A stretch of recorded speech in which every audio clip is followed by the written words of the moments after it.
இது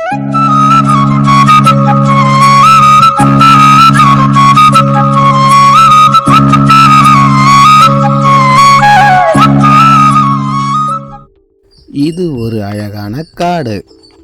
இந்த காட்டுப்பகுதியில் மலைகளும் மரங்களும் ஒன்றாக இருந்தது. அந்த காட்டின் நடுவே ஒரு பெரிய மரம் ஒன்று இருந்தது.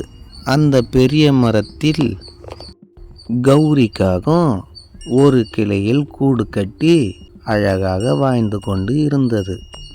அந்த மரத்தின் மற்றொரு கிளையில் மீனுக்குருவி வாழ்ந்து கொண்டு இருந்தது. மீனுக்குருவியும் கௌரிக்காகவும் தினந்தோறும் ஒன்றாக அமர்ந்து பல்வேறு விஷயங்களை பற்றி சிரித்து பேசிக்கொண்டு நேரத்தை கழித்தது. ஒரு நாள் மீனுக்குருவி கௌரிக்காகத்துக்கிட்ட இப்படி சொன்னது. கௌரி அக்கா, எனக்கு மனசுல ரொம்ப பயமா இருக்குக்கா. ஏன் மீனுக்குட்டி உனக்கு மனசுல பயமா இருக்கு? என்ன ஆச்சு உனக்கு? என்கிட்ட சொல்லு பார்க்கலாம். அக்கா, நம்ம இருக்கக்கூடிய மரத்துக்கு கீழே தினந்தோறும் மனிதர்கள் பறவைகளை பிடிப்பதற்கு ரொம்ப முயற்சி செய்யறாங்கக்கா. அதனால பயமா இருக்கு. அதற்கு காகம் சிரித்து கொண்டு இப்படி சொல்லிச்சு. மீனு, நீ எதுக்கும் பயப்பட தேவையில்ல. நம்ம 2 பேரும் ஒத்துமையா ஒன்னா இருக்கிறோம்ல, அதனால. கௌரி அக்கா, எதனால பயப்பட வேணாம்னு சொல்றீங்க? எனக்கு ஒன்றும் புரியல. நீங்க தெளிவா சொல்லுங்க மீண்டும் எனக்கு. மீனு, நம்ம கண்கள் ரொம்ப கூர்மையா இருக்குதுல்ல, அதனால எப்பேற்பட்ட அபாயமா இருந்தாலும் சாதாரணமா நம்ம அந்த அபாயத்திலிருந்து தப்பிக்கலாம்.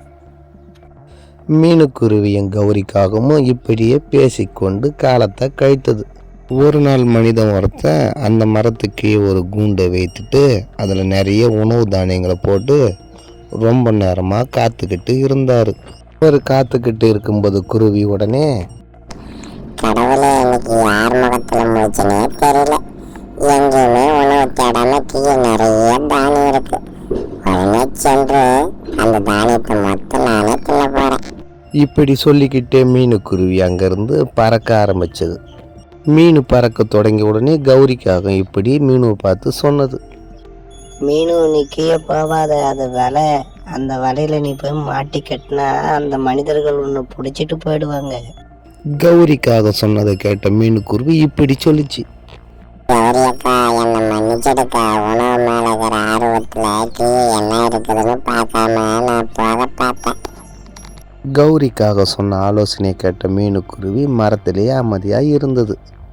மனிதன் நீண்ட நேரம் ஆகியும் எந்த பறவையும் கிடைக்கலன்ட்டு வலையை எடுத்துட்டு கிளம்பினார்.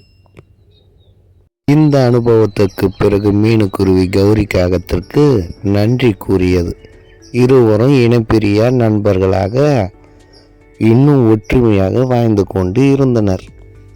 வணக்கம் சில்ட்ரன்ஸ். இந்த கதையிலிருந்து நம்ம புரிந்து கொள்ள வேண்டியது என்னன்னா, நண்பர்கள் ஒருவருக்கு ஒருவர் தேவையான நேரத்தில் உதவி செய்வது மட்டுமல்ல, நல்ல வழிகாட்டுதலையும் வழங்க வேண்டும். இதுவே நட்புக்குண்டான அடையாளம்.